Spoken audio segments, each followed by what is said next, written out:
Awesome young Elicans, I am Hania Asif Patel.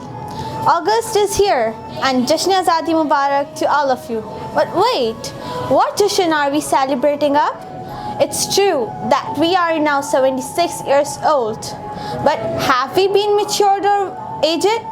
Well, I once heard our venerable Qaid saying that Pakistan is proud of its youth, particularly a student who are the nation builder of tomorrow.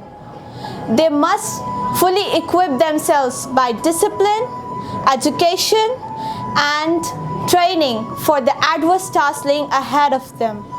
Youth is our hope. It's never too late. Your struggles are never wasted. They make you a survivor, a fighter, and eventually a victor. It's up for most accountability to work upon the education. At the rejuvenating moment, I would like to end up by chanting a slogan. Dream your dreams, hope your hopes, pray your prayers, and bright future is waiting for you. Pakistan Zindabad. Thank you.